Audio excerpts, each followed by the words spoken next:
মহিলারা বাড়িতে নামাজের বিছানা নামাজ পড়ে অনেক সময় বিছানা কর্নার ভাঁজ করে রাখে, তা না হলে শয়তান নাকি দাঁড়িয়ে যায় বিছানায়। কোরআনে সুন্নাহ ভিত্তিক কতটুকু সঠিক কথাটি? খালি গায়ে উযু করার বিধান কতটুকু আর উযু সঠিক হয় কিনা জানাবেন। ভাই, স্ত্রী জাহান্নামে গেলে স্বামীও কি জাহান্নামে যাবেন? সুন্নাত সালাত আদায় না করলে গুনাহ হবে কিনা? টি শার্ট পরে কি নামাজ পড়া যাবে? বাজারে ড্রেসিং করা মুরগি খাওয়া যাবে কিনা?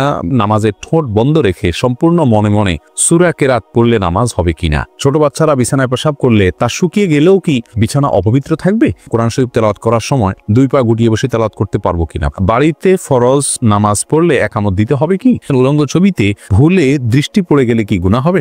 স্বামী স্ত্রীর মিল মহব্বত এবং পারিবারিক ভালোবাসা বজায় রাখার জন্য কি করণীয়? মাঝে মাঝে প্রস্রাবের পর পিচ্ছিল তরল জাতীয় কিছু গেলে কি শরীর বা কাপড় নাপাক হবে? নামাজের ছোট সূরা আগে এবং বড় সূরা পরে পড়া যাবে কি না? বাজনা ছাড়া নূপুর পড়া যাবে কি না? মেয়েরা পর্দা না করলে মা বাবার কবরে কি আযাব হবে? কেমন? মোহাম্মদ ওমর ফারুক প্রশ্ন করেছেন, ছেলেরা যদি জামাতে ফরজ নামাজ আদায় না করে তাহলে নামাজ হবে কি? নামাজ হয়ে যাবে। একটা হাদিস এক্ষেত্রে আসলে সালাতা লিজারিল মসজিদে ইল্লা ফিল মসজিদে, যে ব্যক্তি মসজিদের প্রতিবেশী তার সালাত মসজিদে ছাড়া হবে না। এই হাদিসটির সনদ বিশুদ্ধভাবে প্রমাণিত নয়, হাদিসের সনদের ভিতরে দুর্বলতা রয়েছে। আর সেই কারণে এই হাদিসের সনদের দিকে তাকায় আমরা তার সালাত হবে না সেটা বলবো না। তবে মুসলিমের অবশ্যই জামাতের সাথে সালাত আদায় করা উচিত। নবী সাল্লাল্লাহু আলাইহি ওয়াসাল্লাম যারা বাসায় সালাত পড়ে বা মসজিদে জামাতে শামিল হয় না তাদের ঘর বাড়ি জ্বালিয়ে দিতে চেয়েছেন। এটা বোঝা যায় এখান থেকে যে জামাতে সালাত আদায় করা ওয়াজিব, বিনা উজরে এটা তরক করা হারাম এবং গুনাহের কাজ। জান্নাত জাহান আপনি প্রশ্ন করেছেন, কোরআন শরীফ তেলাওয়াত করার সময় দুই পা গুটিয়ে বসে তেলাওয়াত করতে পারবো কিনা? পারবেন, কোনো অসুবিধা নেই। কোরআন শরীফ তেলাওয়াত করার সময় আপনাকে দোজানো হয়ে মাটি সালাতের সময় যেভাবে বসেন সেভাবে বসতে হবে এমন কোনো শর্ত নাই। আপনি ইচ্ছা করলে আসন দিয়ে বসতে পারেন বা অন্য কোনোভাবে বসতে পারেন, অসুবিধা নেই। কোরআনের প্রতি অসম্মান প্রদর্শন না হয় এরকম কিছু হলেই চলবে ইচ্ছাকৃতভাবে, কিন্তু আপনি আরাম করে বসাতে কোনো সমস্যা নাই, কোরআন কোথাও নিষেধ করা হয়নি। বাড়িতে ফরজ নামাজ পড়লে একামত দিতে হবে কি? হ্যাঁ ভাই, যদি আপনি একাকী ফরজ সালাত আদায় করেন, অন্য কেউ জামাতে শরীক হতে পারবে সে সম্ভাবনা থেকে আপনাকে জোরে জোরে একামত দিয়ে তারপরে সালাত আদায় করা উচিত। কোনো একটি বর্ণনা দ্বারা বোঝা যায়, হাদিসে কুদসিতে আসছে, একজন ব্যক্তি কোনো এক জায়গায় রাখাল, তিনি একাকী দাঁড়িয়ে আজান দিচ্ছেন এবং একামত দিয়ে সালাত আদায় করছেন। তার আশা যদি কেউ শরীক হয় তার সাথে, যদিও কেউ সেখানে দেখছেন না আপাতত তাকে, তারপরে তিনি করেছেন, এ ব্যক্তির জন্য বিশেষ ফজিলতের কথা রয়েছে হাদিসে কুদসিতে। যার কারণে আমরা বলি, বাসায়ও যদি আপনি একাকী সালাত আদায় করেন, কোনো কারণে জামাত চলে গেলে মসজিদে আপনি একামত দিয়ে নেবেন এবং এমনভাবে পড়বেন যাতে কেউ আপনার সাথে সম্ভব হলে শামিল হতে পারে।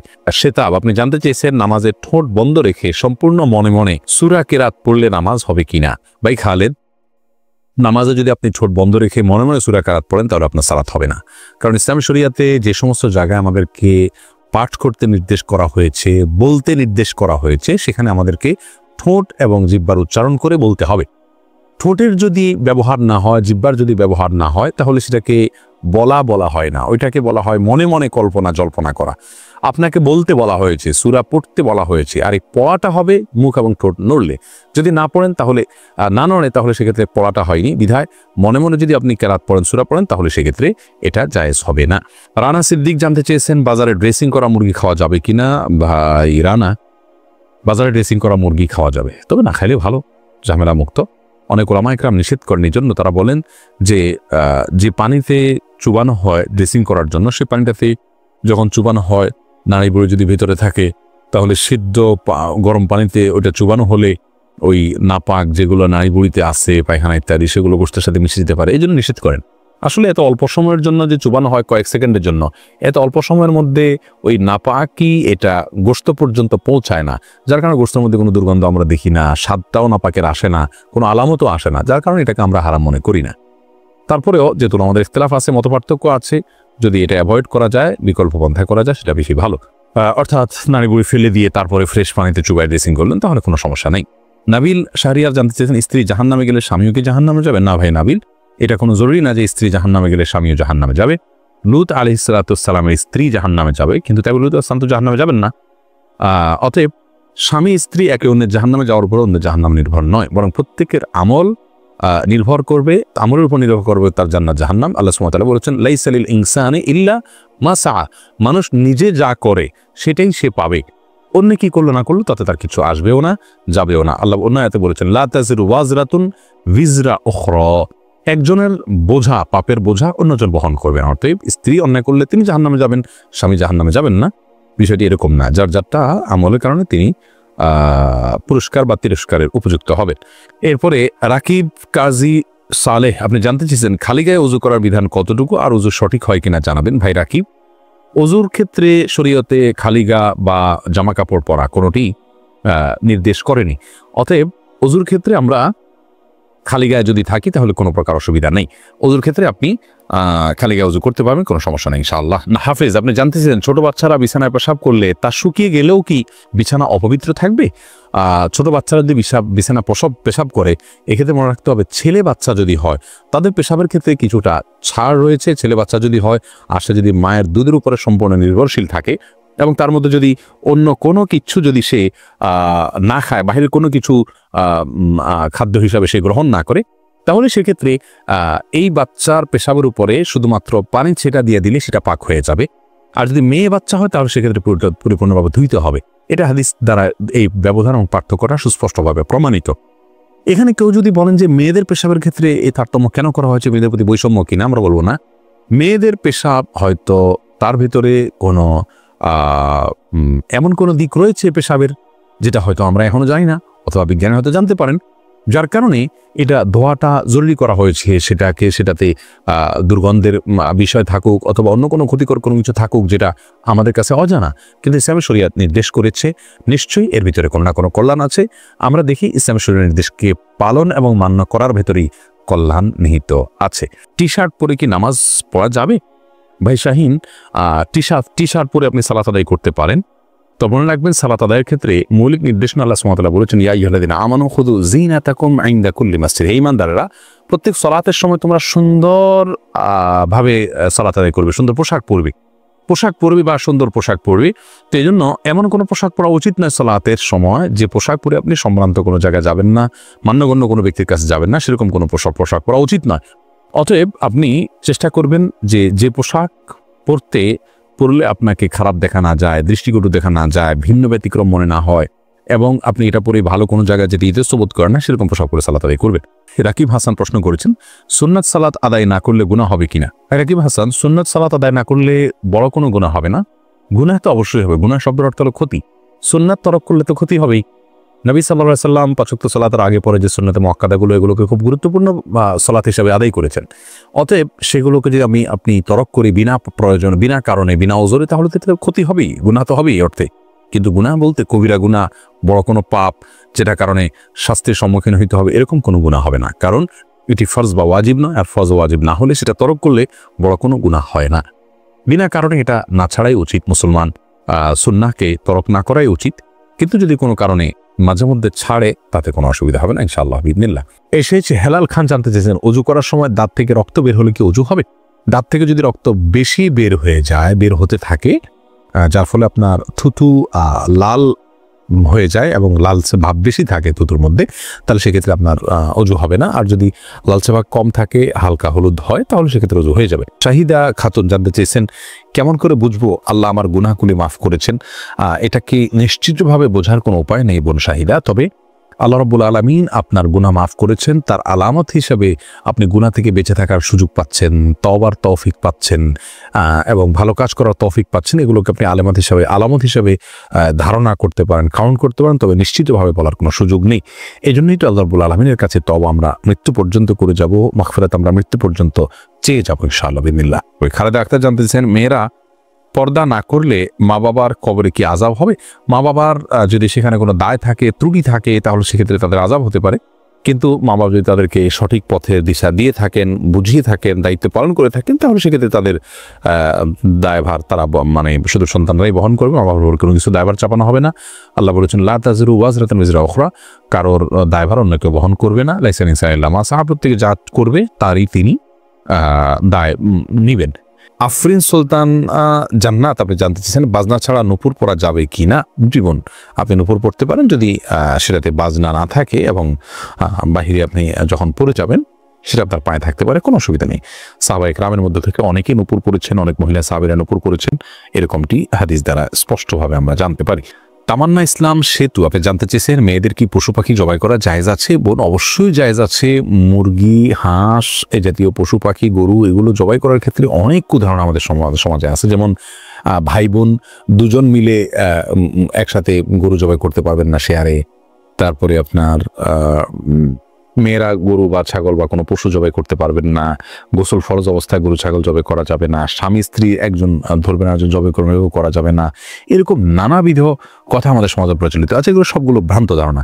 ছেলেরা যেমন জবাই করতে পারবেন, মেয়েরাও কিন্তু সেভাবে আপনার জবাই করতে পারবেন, কোনো অসুবিধা নেই। জবের যে শর্ত আছে বিসমিল্লাহ আল্লাহু আকবার বলে জবাই করে ফেলবেন।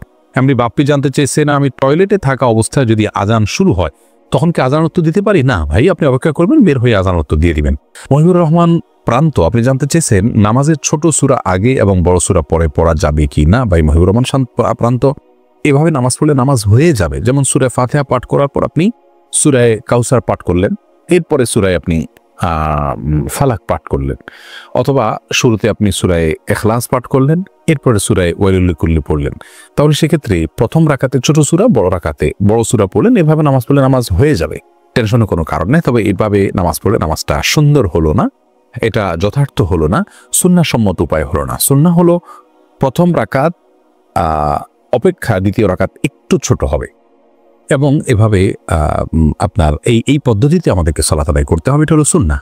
এটার ব্যত্যয় করলে নামাজ হয়ে যাবে, বাট ইচ্ছাকৃতভাবে এরকম ব্যত্যয় করা উচিত নয়। রাসূল করিম সাল্লাল্লাহু আলাইহি ওয়াসাল্লাম বিভিন্ন হাদিস থেকে দ্বারা বর্ণিত হয়েছে যে তিনি সালাতের প্রথম রাকাতের কেরাত যতটুকু দীর্ঘ করতেন, তৃতীয় রাকাতের কেরাতকে তার চাইতে একটু কম দীর্ঘ করতেন। অতএব সেটা মেনে আমাদের সালাত আদায় করতে পারলে ভালো এবং সুন্নাহসম্মত হবে ইনশাআল্লাহ বিইذনিল্লাহ। আমরা নিশ্চয়ই চাইব আমাদের সালাতটা সুন্দর হোক। আল্লাহ তাআলা কোরআনে বলেছেন সালাতকে কায়েম করতে, অর্থাৎ যথাযথভাবে সুন্দরভাবে করতে। যার সালাত যত সুন্দর তার ঈমান, তার তাকওয়া তত সুন্দর। অতএব সুন্নাহসম্মতভাবে করার চেষ্টা করবো, ইনশাআল্লাহ ব্যতিক্রম হলে নামাজ হয়ে যাবে। রবিউল ইসলাম জানতে চেয়েছেন কোনো কিছুতে পা লাগলে সালাম করা কি জায়েজ? না ভাই, কোনো কিছুতে পাও লাগলে সেখানে হাত দিয়ে সালাম করতে হবে। হাত দিয়ে যদি সালাম হয় না, পা ছুঁয়ে এটাকে সম্মান করে দেওয়ার কোনো কথা নেই। কিন্তু আমাদের সমাজে যেহেতু পাও লাগাটাকে অসম্মান মনে করা হয়, এটা ওরফ, আর ওরফের একটা এতেবার এবং গ্রহণযোগ্যতা ইসলামী শরীয়তে আছে। যার কারণে কারোর গায়ে পাও লাগলে সেটা লাঠি দেওয়ার সাথে কিছুটা সাদৃশ্যপূর্ণ হওয়ার কারণে আমাদের সমাজে এটাকে দূষণীয় মনে করে। আরবেনরা দূষণীয় মনে করে না, তারা জন্য পাও লাগলেও এটাকে কিছু মনে করে না। তা আমাদের সমাজে যদি দূষণীয় মনে করা হয়, সেহেতু যার কাছে যার গায়ে পাও লেগেছে তাকে যদি আপনি একটু টাচ করে আপনি আসলে পাও লাগাতে চাননি, হাত লাগাতে চেয়েছেন অথবা অশ্রদ্ধা করতে চান, এটা বোঝাতে চান, তাহলে সেটা ঠিক আছে, এটাতে দোষের কিছু নেই। তবে এর মানে এই নয় যে তাকে আপনি সালাম দিবেন। এমডি নাসির উদ্দিন জানতে চেয়েছেন মাঝে মাঝে প্রস্রাবের পর পিচ্ছিল তরল জাতীয় কিছু গেলে কি শরীর বা কাপড় নাপাক হবে? যদি শরীরে লাগে তাহলে সে অংশটা ধুয়ে ফেলবেন, কাপড় লাগলে সে অংশটা ধুয়ে ফেলবেন, বাস তাহলেই চলবে। নাপাক হবে যেটুকু লাগবে সেটুকু জায়গা। আব্দুল মমিন জানতে চেয়েছেন মহিলারা যদি অজু করা অবস্থায় কোনো পুরুষ দেখে ফেলে তাহলে কি অজু থাকবে? দেখুন ভাই আব্দুল মমিন, অজু করা অবস্থায় কোনো পুরুষ দেখলে অজু ভাঙবে এমন নয়। তবে সেটা যদি ইচ্ছাকৃত দেখেন তাহলে গুনাহ হবে, অনিচ্ছাকৃত হলে গুনাহও হবে না। কিন্তু এই দেখার সাথে অজু ভাঙার কোনো সম্পর্ক না, অজু থাকবে ইনশাআল্লাহ। মাহফুজ মুন্না আপনি জানতে চেয়েছেন খাওয়ার সময় ছেলেদের গোপে পানি বা খাবার লাগলে তাকে হারাম হবে? না, এমন কোনো কথা নেই। গোপে পানি বা খাবার লাগলে হারাম হয়ে যাবে, এটা জায়েজ নাই। মোহাম্মদ আমির হোসেন কাজল জানতে চেয়েছেন মুসাফির অবস্থায় কসরের নামাজ না পড়লে কি গুনাহ হবে? কসর নামাজ ইচ্ছাকৃত না পড়লে তো গুনাহ হবে। আল্লাহ তাআলা কসরের যে ছাড় দিয়েছেন সেটা নিতে হবে আমাদেরকে, আল্লাহ ছাড়কে অ্যাভয়েড করা যাবে না। হ্যাঁ, যদি কেউ ভুলে গিয়ে করে থাকে তাহলে সেক্ষেত্রে গুনাহ হবে না। জহিরুদ্দিন মোহাম্মদ বাবর জানতে চেয়েছেন হাতে তালি দেওয়া কি জায়েজ আছে? অনেকে বলে হারাম, এটা ইসলামের বিধান কি? হাতে তালি দেওয়া এটাকে হারাম বলার সরাসরি কোনো সুযোগ নেই। তবে অবাক করা কোনো কিছু, ভালো কিছু দেখলে মুখে সুবহানাল্লাহ বলা, আশ্চর্য হলে সুবহানাল্লাহ বলা, মাশাআল্লাহ বলা, এটা হলো সুন্নাহ, হাতে তালি নয়। কিন্তু যদি কেউ হাতে তালি দেন তাহলে সেক্ষেত্রে হারাম হয়ে যাবে, এটা মোটেও সঠিক নয়। ইলিয়াস সানি আপনি জানতে চেয়েছেন স্বামী স্ত্রীর মিল মহব্বত এবং পারিবারিক ভালোবাসা বজায় রাখার জন্য কি করণীয়? ভাই ইলিয়াস, স্বামী স্ত্রী মিল মহব্বত এবং পারিবারিক ভালোবাসা বজায় রাখার জন্য সর্বপ্রথম করণীয় হলো পরস্পরের প্রতি যে দায়িত্ব আছে সেই দায়িত্বগুলো ইসলাম শরীয়তের দৃষ্টিকোণ থেকে যেগুলো আরোপিত হয়েছে সেগুলো সম্পর্কে জানতে হবে, 1 নম্বর কাজ। দ্বিতীয় কাজ হলো আল্লাহর কাছে দোয়া করতে হবে। সূরা ফুরকান আয়াত নম্বর 74 যে দোয়া আছে, রব্বানা হাব লানা মিন আজওয়াজিনা ওয়া যুররিয়াতিনা কুররাতা আয়ুন ওয়াজআলনা লিল মুত্তাকিনা ইমামা, এই দোয়া স্বামী স্ত্রী উভয় বিশ্বাসী করে অর্থ বুঝে আল্লাহর কাছে নিবেদন করতে হবে, আল্লাহ যেন তাদেরকে সুখ শান্তিপূর্ণ জীবন দান করেন। তৃতীয়ত তাদের মিল মহব্বতের জন্য দুজনকে ধৈর্যের প্রশিক্ষণ নিতে হবে এবং ধৈর্যের পরাকাষ্ঠা প্রদর্শন করতে হবে। প্রিয় নবী সাল্লাল্লাহু আলাইহি ওয়াসাল্লামের দাম্পত্য জীবনে কতটা ধৈর্যশীল ছিলেন, মেয়েদেরকে কতটা আপনার সহনশীলতার কথা বলেছেন এবং স্বামীর প্রতি কৃতজ্ঞতা আদায় করতে বলেছেন, এই বিষয়গুলোকে আমাদের মাথায় রাখতে হবে ইনশাআল্লাহ বিদিল্লাহ। তাহলে দাম্পত্য জীবনে সুখ শান্তি নেমে আসবে। সর্বোপরি আল্লাহর অবাধ্যতা এবং হারাম এর পথ থেকে সরে আসতে হবে। হারামের পথ যদি খোলা থাকে তাহলে সেখানে শান্তি থাকে না। আল্লাহ তাআলা আমাদেরকে দাম্পত্য জীবনে সুখী করুন। নাহিদ আলম জানতেছেন, উলঙ্গ ছবিতে ভুলে দৃষ্টি পড়ে গেলে কি গুনাহ হবে? ভুলে দৃষ্টি পড়ে গেলে গুনাহ হবে না, কিন্তু যখনই স্মরণ হবে তখনই সাথে সাথে ফিরে আনতে হবে। আল্লাহ তাআলার ভয়, আল্লাহ তাআলা আমাদেরকে সেই ভয় এবং তাকে নসিব করুন। সনিত মন্ডল জানতে চেয়েছেন, কাজা নামাজ কি পড়তেই হবে? জি, কাজা নামাজ অবশ্যই পড়তে হবে, যেহেতু আপনার এটি ছুটে গেছে। আফরিন মোল্লা আপনি জানতে চেয়েছেন কাজা নামাজ কিভাবে আদায় করব। দেখুন, কাজা নামাজ আদায় করার পদ্ধতি হলো, যখন আপনি অনেকগুলো সালাত ছুটে যাবে তখন ধারাবাহিকভাবে পড়ে যাবেন, যতটুকু সম্ভব শুধু ফরজগুলো আদায় করে যাবেন, সুন্নত আদায় না করলেও চলবে, এগুলো পড়ে ফেলবেন। আচ্ছা, বুলবুল তানিম আপনি জানতে চেয়েছেন, মহিলারা বাড়িতে নামাজ পড়ে অনেক সময় বিছানা কর্নার ভাঁজ করে রাখে, তা না হলে শয়তান নাকি দাঁড়িয়ে যায় বিছানায়, কোরআন সুন্নাহ ভিত্তিক কতটুকু সঠিক কথাটি? ভাই বুলবুল, বাড়িতে নামাজ পড়ার সময় কর্নার ভাঁজ করে রাখা, শয়তান দাঁড়াবে সেই ভয়ে, এটা কুসংস্কার। এর সাথে ইসলামের শরীয়তের কোনো সম্পর্ক নাই। কোরআন হাদিসে কোথাও বলা হয়নি যে কেউ সালাতের জন্য দাঁড়ালে তার জানামাজটা যদি বড় হয় তার কোনায় শয়তান দাঁড়াবে, এরকম কোনো কথা নেই। জামাতবদ্ধ সালাতে পুরুষরা যখন পাশাপাশি দাঁড়িয়ে সালাত আদায় করবেন তখন কাতারের মধ্যখানে যদি ফাঁকা থাকে সেখানে শয়তান দাঁড়ায়, এটা হাদিস দ্বারা বোঝা যায়। এজন্য মানে নির্দেশ করা হয় ওয়ালা তাদাউল ফুরুজাত লিশায়াতিন, অর্থাৎ শয়তানের জন্য কোনো মাঝখানে ফাঁকা জায়গা রাখবে না। কিন্তু জায়নামাজের বা মুসাল্লার কোনাকাংশিতে শয়তান দাঁড়ায়, এরকম কোনো কথা ইসলামের শরিয়ার কোথাও নাই, কোরআন হাদিসের কোথাও বলা হয়নি, বিধায় এটি ভিত্তিহীন কথা।